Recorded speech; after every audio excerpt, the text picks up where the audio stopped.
آپ کے سامنے پیش کر دوں۔ ابتداءً یہ ہوا کہ حضرت عمر گھر سے باہر ہیں، رسول اللہ صلی اللہ علیہ وسلم رات کے وقت حرم کے اندر نماز پڑھ رہے ہیں، نفلی نماز، اور قرآن پڑھ رہے ہیں۔ عمر کہتے ہیں کہ میں آیا اور کعبہ کے غلاف کے نیچے داخل ہو گیا تاکہ مجھے محمد دیکھ بھی نہ سکے۔ نیچے آ کر میں سامنے آ گیا، آگے پردے کعبہ کا غلاف کا پردہ تھا۔ اس وقت آپ سورہ الحاقہ کی تلاوت کر رہے تھے۔ الحاقہ وہ حقیقت ہو کر رہے گی، یعنی قیامت۔ ملحاقہ کیا ہے وہ حقیقت جو ہو کر رہے گی؟ وما ادراک ملحاقہ، اور تمہیں کیا پتا کہ وہ حقیقت کیا چیز ہے جس نے ہو کر ہی رہنا ہے۔ کذبت ثمود وعاد بالقاریہ، سمود اور قوم عاد نے اس جھنجھوڑ دینے والی حقیقت کو جھٹلایا۔ فاما ثمود فاہلکوا بالطاغیہ، جو سمود لوگ تھے وہ ایک چنگھاڑ کی آفت میں مبتلا ہو کر ہلاک کر دیے گئے۔ واما عاد فاہلکوا بریح صرصر عاتیہ، جو قوم عاد تھی انہیں ایک بے قابو ہوا کے طوفان نے ان کو ہلاک کر دیا۔ سخرها علیہم 7 لیال و8 ایام حسوما، وہ ہوا، وہ جھکڑ اور طوفان 7 راتیں اور 8 دن لگاتار ان کے اوپر وہ جھکڑ چلتا رہا۔ فَتَرَ الْقَوْمَ فِيهَا سَرْعَىٰ كَأَنَّهُمْ أَعْجَازُ نَخْلٍ خَاوِيَةٍ، اور تو ان کو دیکھے وہ کھجور کے تنوں کی طرح پچھاڑے ہوئے پڑے ہیں۔ قوم عاد کے قد بہت بڑے تھے، لہذا ان کے کھجور کے تنوں کے ساتھ تشبیہ دی گئی۔ جھکڑ نے ان کو پٹخ دیا جب نبی کی دعوت کو نہیں مانا۔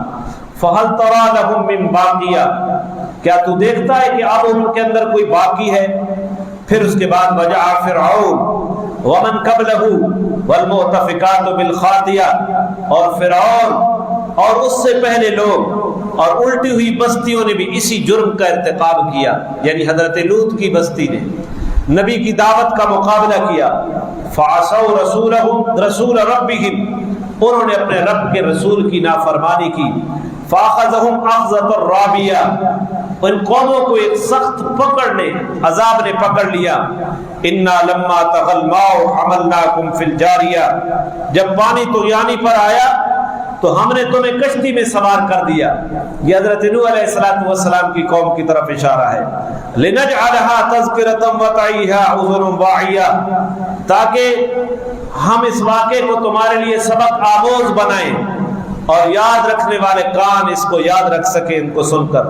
فَإِذَا نُفِخَ فِي الصُّورِ نَفْخَةٌ وَاحِدَةٌ، پھر جب ایک ہی مرتبہ سور پھونک دیا جائے گا۔ وَحُمِلَتِ الْأَرْضُ وَالْجِبَالُ فَدُكَّتَا دَكَّةً وَاحِدَةً، زمین اور پہاڑوں کو اٹھا کر ایک ہی ضرب سے ریزہ ریزہ کر دیا جائے گا۔ فَيَوْمَئِذٍ وَقَعَتِ الْوَاقِعَةُ، تو اس دن وہ واقعہ پیش آئے گا جس نے پیش آنا ہے۔ وَانشَقَّتِ السَّمَاءُ فَهِيَ يَوْمَئِذٍ وَاهِيَةٌ، آسمان پھٹ پڑے گا اور وہ بالکل بودا ہو جائے گا۔ وَالْمَلَكُ عَلَىٰ أَرْجَائِهَا، اور فرشتے اس کے کنارے کے اوپر ہوں گے۔ وَيَحْمِلُ عَرْشَ رَبِّكَ فَوْقَهُمْ يَوْمَئِذٍ ثَمَانِيَةٌ، اور تمہارے رب کے عرش کو اس دن 8 فرشتے اپنے اوپر اٹھائے ہوں گے۔ يَوْمَئِذٍ تُعْرَضُونَ لَا تَخْفَىٰ مِنكُمْ خَافِيَةٌ، اس دن تمہاری پیشی اس طرح ہوگی کہ تمہاری کوئی چیز چھپی ہوئی نہیں رہے گی، ہر چیز بالکل سامنے آ جائے گی۔ فَأَمَّا مَنْ أُوتِيَ كِتَابَهُ بِيَمِينِهِ، بھلا جس کو نامہ اعمال اس کے دائیں ہاتھ میں ملا۔ فَيَقُولُ هَاؤُمُ اقْرَءُوا كِتَابِيَهْ، وہ کہے گا او لوگو یہ لو میرا نامہ اعمال پڑھو۔ إِنِّي ظَنَنْتُ أَنِّي مُلَاقٍ حِسَابِيَهْ، میں تو پہلے یہ سمجھتا تھا کہ مجھے اپنے حساب کا سامنا کرنا پڑے گا۔ فَهُوَ فِي عِيشَةٍ رَاضِيَةٍ، جس کو دائیں ہاتھ میں نامہ اعمال مل گیا وہ اپنی من پسند زندگی گزارے گا۔ فِي جَنَّةٍ عَالِيَةٍ، اونچی جنت کے اندر۔ قُطُوفُهَا دَانِيَةٌ، جس کے باغات کے پھل جھکے ہوئے ہوں گے۔ کُلُوا وَاشْرَبُوا هَنِيًّا، اس کے پھلوں کو خوشی سے کھاؤ۔ بما اسلفتم فی الایام الخامیہ حالیہ، جو تم نے پچھلے گزرے ہوئے ایام میں جو نیک اعمال کیے اس کے بدلے کی وجہ سے تم یہ آج جنت کے پھل خوشی سے کھاؤ۔ وَأَمَّا مَنْ أُوتِيَ كِتَابَهُ بِشِمَالِهِ، بھلا جس کو اس کا نام اعمال بائیں ہاتھ میں دیا گیا، فَيَقُولُ يَا لَيْتَنِي لَمْ أُوتَ كِتَابِيَهْ، وہ کہے گا کاش کہ مجھے میرا نام اعمال آج دیا بھی نہ جاتا، وَلَمْ أَدْرِ مَا حِسَابِيَهْ، اور مجھے خبر نہ ہوتی کہ میرا حساب و کتاب کیا ہے۔ یا لیتہا کانت القاضیہ، اے کاش کہ موت ہی آ کر میرا کام تمام کر دیتی۔ ما اغنا عنی مالیہ، آج میرا مال بھی مجھے کام نہیں آیا۔ ہلک عنی سلطانیہ، آج ساری قوت اور زور مجھ سے چلا گیا۔ خذوہ فغلوہ، ایسے شخص کو پکڑو اور اس کے گلے میں توق ڈال دو۔ ثم الجحیم صلوہ، پھر اسے دوزخ کی آگ میں دھونک دو۔ ثم فی سلسلۃ ذرعها 70 ذراعا فاسلکوہ، پھر ایسی زنجیر کے اندر اس کو پرو دو جس کی پیمائش 70 ہاتھ کے برابر ہے۔ انہ کان لا یؤمن باللہ العظیم، یہ ایسا آدمی تھا جو خدائے بزرگ و برتر پر ایمان نہیں لاتا تھا۔ ولا یحض علی طعام المسکین، اور یہ مسکین آدمی کو کھانا کھلانے کے اوپر بھی نہیں ابھارا کرتا تھا۔ فلیس لہ اليوم ہاہنا حمیم، آج اس کے لیے یہاں کوئی دوست اور مددگار نہیں ہے۔ ولا طعام الا من غسلین، اور اس کو کھانے کی کوئی چیز میسر نہیں ہے سوائے غسلین کے۔ غسلین کہتے ہیں جب زخموں کو دھویا جائے تو وہ زخموں کا دھویا جو نیچے بہتا ہے اس کو غسلین کہتے ہیں۔ آج ان کو کھانے میں وہ غسلین ملے گا۔ لا یاکلہ الا الخاطئون، اس غسلین کو نہیں کھائیں گے مگر گناہگار لوگ۔ فلا اقسم بما تبصرون، اب میں قسم کھاتا ہوں اس کی بھی جسے تم دیکھتے ہو، وما لا تبصرون، اور اس کی بھی جسے تم نہیں دیکھتے۔ انہ لقول رسول کریم، یہ قرآن ایک معزز پیغام لانے والے کا کلام ہے۔ یہاں پہ پہنچے نا، حضرت عمر کہتے ہیں میں کعبہ کے غلاف کے نیچے کھڑا تھا، جب میں سے ساری سورت سنا رہا ہوں میرے دل میں وسوسہ آیا کہ یہ تو شاعر ہے، الحاقہ ملحاقہ وما ادراک ملحاقہ، یہ تو شاعر ہے۔ جب میرے دل میں یہ خیال آیا، ادھر حضور نے یہ آیت پڑھی، وما هو بقول شاعر قلیلا ما تؤمنون، یہ کسی شاعر کا کلام نہیں ہے، تھوڑے سے لوگ ہیں جو ایمان لاتے ہیں، یا تم تھوڑا ہی ایمان لاتے ہو۔ پھر میرے دل میں خیال آیا اچھا شاعر نہیں ہے تو یہ کاہن ہوں گے۔ پھر آپ نے اگلی آیت پڑھی، ولا بقول کاہن، یہ تو کسی کاہن کا کلام نہیں ہے، قلیلا ما تذکرون، تھوڑا سا ہے جو تم نصیحت حاصل کرتے ہو۔ تنزیل من رب العالمین، یہ کلام ہے تمام جہانوں کے پروردگار کی طرف سے اتارا جا رہا ہے۔ ولو تقبل علینا بعض الاقاویل، اگر بالفرض یہ پیغمبر کچھ جھوٹی باتیں بنا کر، اللہ فرما رہے ہماری طرف جھوٹ بنا کر پیغمبر بھی منسوب کرتا، لاخذناہ بالجمین منہ بالجمین، تو ہم ان کو دائیں ہاتھ سے پکڑ لیتے، ثم لقطعنا منہ الوتین، پھر اس کی شہرت کو کاٹ دیتے، فما منکم من احد عنہ حاجزین، پھر تم میں سے کوئی بھی نہ ہوتا جو اس کو آڑے وقت میں چھڑا سکتا۔ وَإِنَّهُ لَتَذْكِرَةٌ لِّلْمُتَّقِينَ، یہ کتاب پرہیزگاروں کے لیے نصیحت ہے۔ وَإِنَّا لَنَعْلَمُ أَنَّ مِنكُم مُّكَذِّبِينَ، اور ہمیں یہ بھی خوب معلوم ہے کہ تم میں سے کون کون اس کتاب کو جھٹلاتا ہے۔ وَإِنَّهُ لَحَسْرَةٌ عَلَى الْكَافِرِينَ، اور یہ کتاب کافروں کے اوپر حسرت پڑے گی۔ وَإِنَّهُ لَحَقُّ الْيَقِينِ، یہی وہ یقینی بات ہے جو سراسر حق ہے۔ فَسَبِّحْ بِاسْمِ رَبِّكَ الْعَظِيمِ، لہذا تم اپنے پروردگار کی عظمت والے نام کی تسبیح کرتے رہو۔ حضرت عمر کہتے ہیں یہ سب سے پہلے سورۃ الحاقہ پوری میں نے کعبہ کے غلاف کے نیچے چھپ کے سنی، اور اسلام کی پہلی چوٹ میرے دل کے اوپر لگی۔ لیکن پھر وہ اپنے آباء و اجداد کی رسومات اور پھر وہ چیزیں جب سامنے آتی تو پھر حضرت عمر رضی اللہ تعالیٰ عنہ پھر ان چیزوں سے متاثر ہو کر پھر مسلمانوں کی مخالفت کرنا شروع کر دیتے، اور ادھر مسلمانوں کے خلاف بہت زیادہ سختیاں شروع ہو گئیں، اور بہت زیادہ سختیوں کے نتیجے میں رسول اللہ صلی اللہ علیہ وسلم نے ایک دن دعا کی، وہ دعا حدیث میں ملتی ہے، اللہم اعز الاسلام بأحب الرجلین الیک بعمر بن الخطاب اور بأبی جہل بن ہشام، اے اللہ دو مردوں میں سے جو تجھے محبوب ہو یا عمر کو ہدایت دے دے، عمر کے ذریعے اسلام کو قوت بخش دے، یا ابو جہل بن ہشام کے ذریعے اسلام کو قوت بخش دے۔ اللہ کے نبی نے یہ دعا کی۔ پھر آپ علیہ الصلوۃ والسلام کو جب یہ معلوم ہوا کہ ابو جہل نے تو ایمان نہیں لانا، پھر دوسری روایت میں آتا ہے کہ حضور علیہ الصلوۃ والسلام نے خاص کر کے عمر کے لیے دعا کی، اللہ عمر عطا کر دے، اللہ عمر عطا کر دے۔ سید اللہ شاہ بخاری رحمۃ اللہ علیہ سے کسی نے پوچھا تھا عائشہ اور خدیجہ کے اندر کیا فرق ہے؟ عائشہ بھی نبی کی بیوی ہے، خدیجہ بھی نبی کی بیوی ہے، اور شاہ جی کی باتیں بھی عطا الہی ہوا کرتی تھی، عطا اللہ عصم بمسمہ تھے۔ شاہ جی بڑے عجیب نکات بیان کرتے۔ شاہ جی فرماتے ہیں خدیجہ محمد ابن عبداللہ کی بیوی ہے اور عائشہ محمد الرسول اللہ کی بیوی ہے۔ خدیجہ اس وقت بیوی بنی جب رسالت کا اعلان نہیں ہوا تھا، اور عائشہ اس وقت بیوی بنی جب رسالت اور نبوت کا اعلان ہو چکا تھا۔ شاہ جی علی اور عمر کے اندر کیا فرق ہے؟ فرمایا علی مرید نبی ہے، عمر مراد نبی ہے۔ علی کو مانگا نہیں ہے، عمر کو میرے نبی نے مانگا ہے۔ تو شاہ جی بڑے عجیب نکات بیان کرتے تھے۔ تو نبی علیہ السلام دعا کر رہے ہیں حضرت عمر رضی اللہ تعالیٰ عنہ کے لیے، رات کو دعا کی، صبح کیا ہوا؟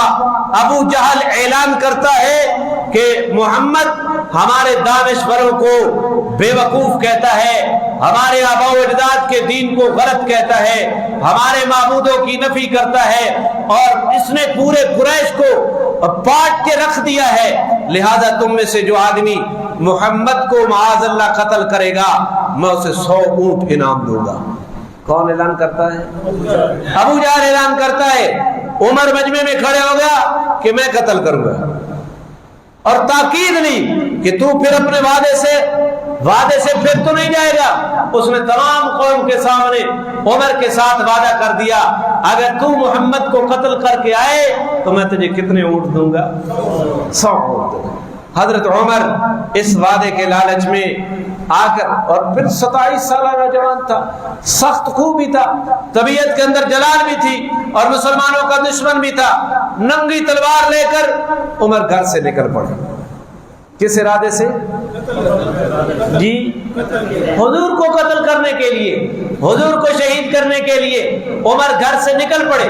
عمر خود بیان کرتا ہے، دوسری چوٹ جو اسلام کی لگی، پہلی چوٹ جب آپ کا قرآن سنا حرم کے اندر، چوٹ تو لگ گئی تھی وہاں بھی، لیکن پھر اپنے آبا کی رسومات کے اندر مل کر وہ چوٹ پھر زائل ہو گئی، پھر اسلام کی مخالفت میں اب دوسری چوٹ کہ میں جا رہا ہوں حضور کو قتل کرنے کے لیے۔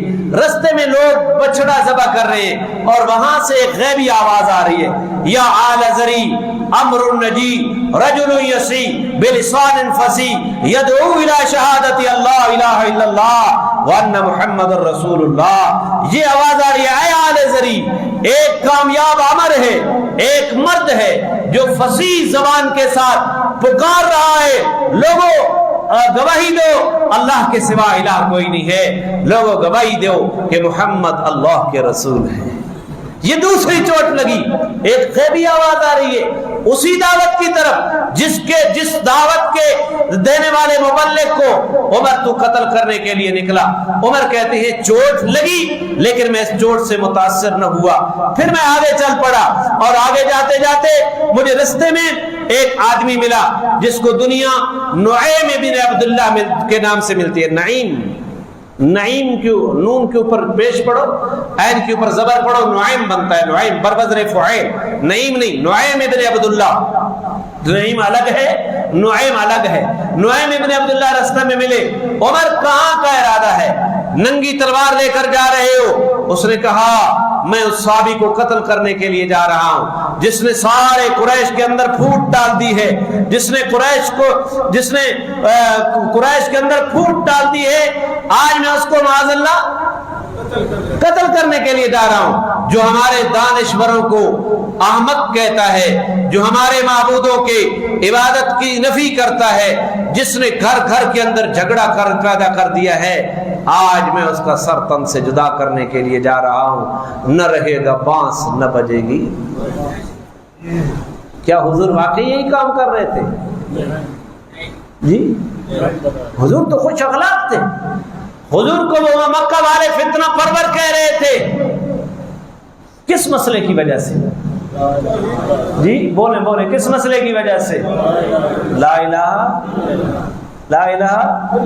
اور جب شرکیہ سبیلیں لگی ہوتی ہے نا، جب شرکیہ نیازیں بانٹی جا رہی ہوتی ہیں تو آپ کہتے ہیں جناب وہ آپ کو دعوت دیتے ہیں، آپ کا دل نہیں کرتا نا تو پھر آپ کہتے ہیں میری ڈاڑھ کو درد ہے، پھر آپ کہتے ہیں میرے پیٹ میں درد ہے، پھر آپ کہتے ہیں کہ مجھے چاول منع ہے۔ یوں نہیں کہنا بلکہ یہ کہنا کہ میں اس کو حلال نہیں سمجھتا۔ کیا کہنا ہے؟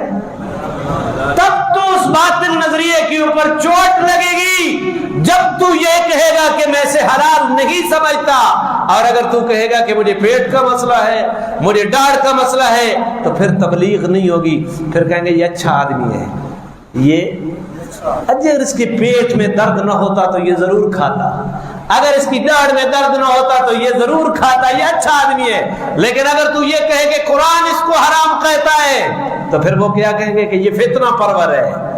یہ کیا ہے؟ فتنہ پرور ہے۔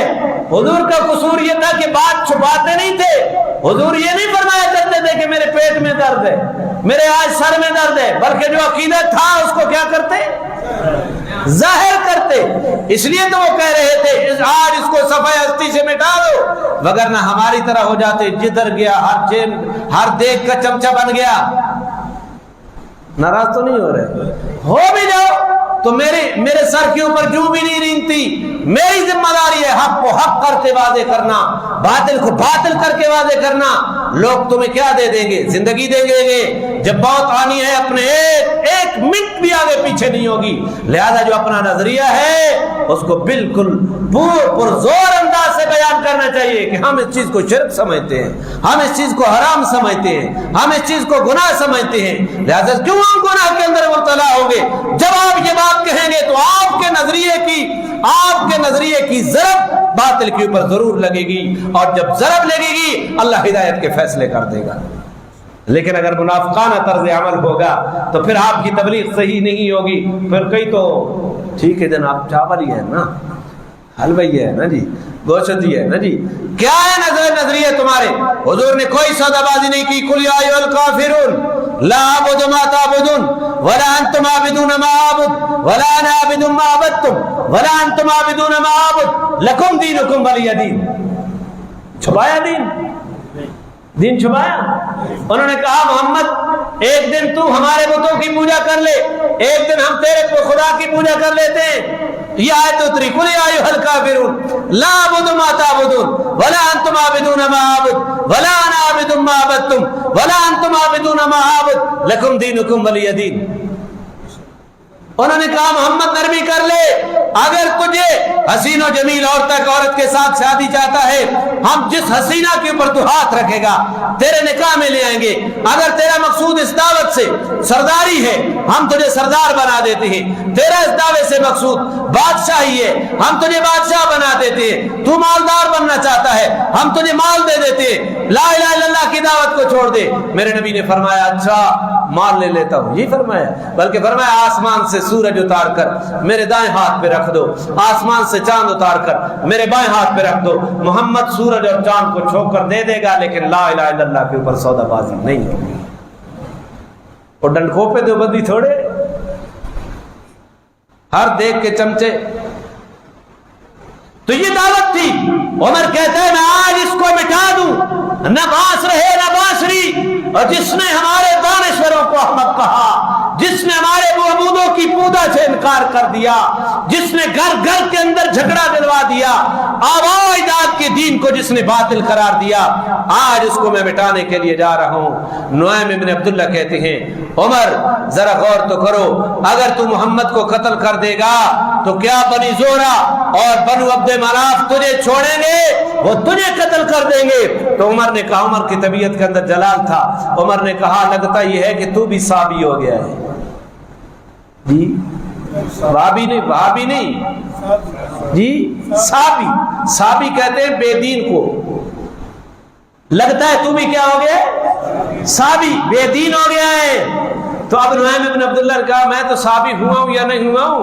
عمر عمر نے تلوار اٹھا لی. عمر اپنے گھر کی خبر لے, تیرا چچا زاد بھائی سعید بن زید, دوسرا وہ تیرا بہنوئی بھی ہے, وہ بھی صحابی ہو چکا ہے, اور تیری سگی بہن خطاب کی بیٹی فاطمہ وہ بھی صحابی ہو چکی ہے. عمر کی کائنات بدل گئی, میں تو کہاں جا رہا ہوں اور میرے گھر کے اندر یہ. اور رسول اللہ صلی اللہ علیہ وسلم کا یہ طریقہ تھا کہ جو نئے نئے غریب مسلمان ہوتے, اب مکہ کے اندر مظالم کی انتہا تھی, ادھر جو آسودہ لوگ مسلمان ہوتے تو حضور علیہ السلام ان غریب صحابہ کو ایک ایک کر کے دو کر کے ان کو دے دیتے کہ بھئی ان کو کھلاؤ پلاؤ اور ان سے دین کی تعلیم بھی حاصل کرو. تو یہاں حضرت خباب ابن عرط رضی اللہ تعالیٰ عنہ سعید ابن زید کو دے دیے گئے کہ یہ غریب صحابی ہے, آپ کو قرآن بھی پڑھائے گا, آپ اس کی روزی روٹی کا بندوبست بھی کریں. عمر وہاں کا ارادہ ترک کر کے بہنوئی اور بہن کی گھر کی طرف متوجہ ہوا, ننگی تلوار ہے. عمر کے پاؤں کی آہٹیں سن کر خباب ابن عرط اور سعید ابن زید اور ان کی بہن فاطمہ یہ سمجھ گئے کہ عمر آ رہا ہے, عمر آ رہا ہے. خباب چھپ گئے اور وہ صحیفہ جو پڑھ رہے تھے اس کو چھپا لیا. اس کو عمر نے دروازہ کھٹکھٹایا, کون کھا عمر. بہن نے دروازہ کھولا, دروازہ کھولتے ہوئے اب عمر کا جلال کہاں ٹکے. عمر بہنوئی کو کہتا ہے مجھے پتا ہے کہ تو نے محمد کے اوپر ایمان لایا ہے, تو نے آبا و اجداد کے دین کو چھوڑ دیا ہے. بہنوئی سعید ابن زید رضی اللہ تعالیٰ عنہ کہتے ہیں عمر ذرا یہ تو بتاؤ, اگر تمہارے دین کے علاوہ کوئی اور دین حق ہو تب بھی میں اسی جاہلی دین کو پکڑوں. اتنی بات تو کہنی تھی. عمر نے بہنوئی کو مارنا شروع کر دیا, گرا دیا, اوپر بیٹھ گئے. بہن چھڑانے کے لیے آئے, عمر نے تھپڑوں کی بارش کر دی. بہن کے چہرے سے خون بہنے لگا, بہن کے چہرے سے خون بہنے لگا. اور جب خون بہنے لگا تو عمر کی بہن تھی نا, اس نے کہا عمر تو بھی خطاب کا بیٹا ہے, میں بھی خطاب کی بیٹی ہوں, جو دین محمد لے کر آئے ہیں کوئی بات چھپی ہوئی نہیں ہے, میں بھی اور تیرا بہنوئی بھی ہم محمد کے دین کے اوپر ایمان لا چکے ہیں, تو جو کر سکتا ہے وہ کر لے, ہم اس دین کو نہیں چھوڑ سکتے. ایسا ایمان چاہیے.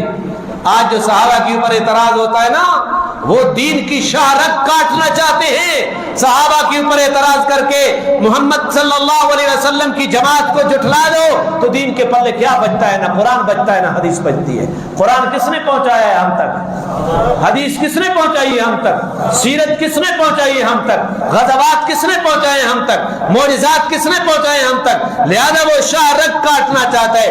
امت اور نبی کے درمیان پل ہے صحابہ, اگر پل کو گرا دو تو امت نبی تک نہیں پہنچ سکتی. تو ہم نے صحابہ کا دفاع کرنا ہے یا نہیں کرنا؟ وہ کہہ رہے جو کر سکتا ہے عمر کر لے, ہم اپنے دین سے واپس نہیں آ سکتے, وہ جس دین کو قبول کیا ہے اس کو نہیں چھوڑ سکتے. اب عمر نے دیکھا کہ بہن کا خون بہ رہا ہے, اب عمر کو شرمندگی ہوئی, ندامت ہوئی کہ میں نے اچھا نہیں کیا, بہن کا خون کر دیا.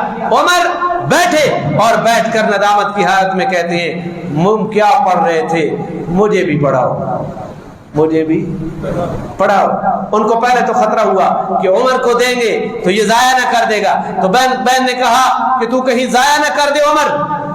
عمر نے وعدہ کر دیا ضائع نہیں کروں گا. تو انہوں نے کہا بہن نے کہ یہ لا یمسہ الا المطہرون, قرآن کو پاکیزہ لوگ مس کر سکتے ہیں. پاکیزہ لوگ یہ آج کر کے جو سکالر ماسٹر ڈاکٹر یہ کہتے ہیں قرآن کو چھونے کے لیے وضو کی کوئی ضرورت نہیں ہے. یہ جتنے ٹرمر ہیں نا, ان کا دین کے عملی زندگی کے ساتھ کوئی تعلق نہیں ہے, ایک سنت بھی ان کی زندگی میں زندہ نہیں ہے, لوگوں کو گمراہ کرنے کے لیے بیٹھے ہیں. یہ کہتے ہیں قرآن کو مس کرنے کے لیے وضو کی ضرورت نہیں ہے, قرآن کہتا ہے لا یمسہ الا المطہرون. عمر تو ناپاک ہے, شرک کی آلودگیاں تیرے اندر ہیں, لہذا قرآن کو تو نہیں چھوا جا سکتا ناپاکی کی حالت میں, پہلے غسل کرو. عمر نے غسل کیا اور عمر پڑے ہوئے تھے, اور عمر عربی جانتے تھے. قرآن سامنے رکھا, اس وقت سورہ طٰہٰ کھلی ہوئی تھی, سورہ طٰہٰ عمر پڑھ رہے ہیں. ہم بھی پڑھتے ہیں نا جی, ہم بھی پڑھتے ہیں نا, ہمیں تو پتہ نہیں ہے نا. طٰہٰ عمر پڑھتا ہے بسم اللہ الرحمن الرحیم, بسم اللہ ہی پڑھنی تھی. کیسا عجیب کلام ہے طٰہٰ, یہ حضور صلی اللہ علیہ وسلم کا نام ہے.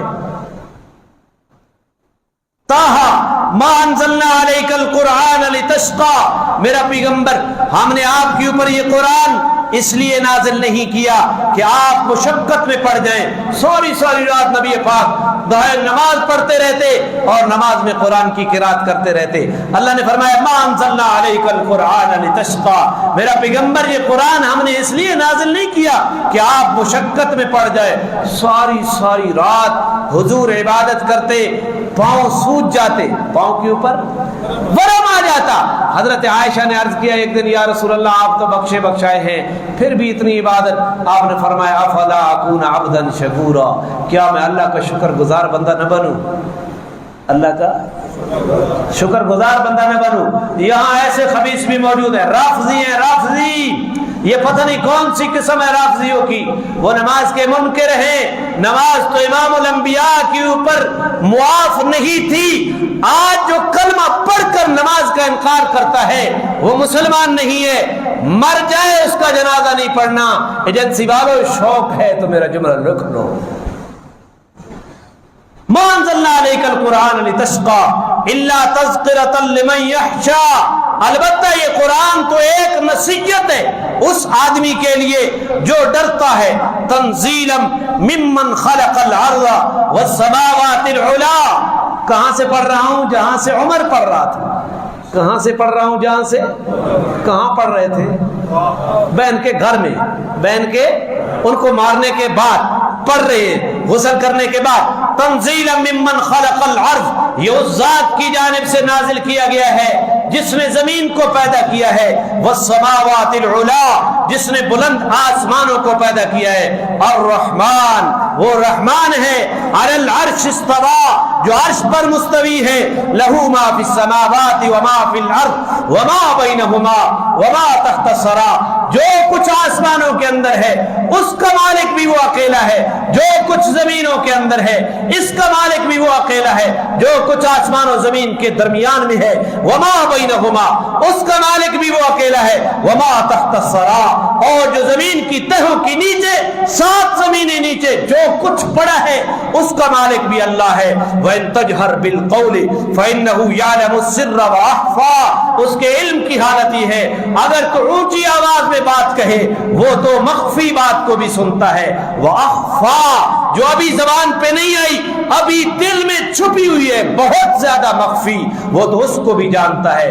اللہ لا الہ الا ہو، وہ اللہ ہے، اس کے سوا کوئی الہ نہیں ہے، اس کے سوا کوئی مشکل کشا نہیں ہے. یہ الہ کا معنی ہے اس کے سوا کوئی معبود نہیں ہے، اس کے سوا کوئی مسجود نہیں ہے، اس کے سوا کوئی حاجت روا نہیں ہے، اس کے سوا کوئی حاضر و ناظر نہیں ہے، اس کے سوا کوئی بگڑیاں بنانے والا نہیں ہے، اس کے سوا کوئی کھوٹی قسمتیں کھڑی کرنے والا نہیں ہے، اس کے سوا کوئی کھوٹی قسمتوں کو کھڑا کرنے والا نہیں ہے، اس کے سوا نظر و نیاز کے لائق کوئی نہیں ہے. نبی کے نام کی بھی منت مانی جائے تو وہ منت حرام ہوگی.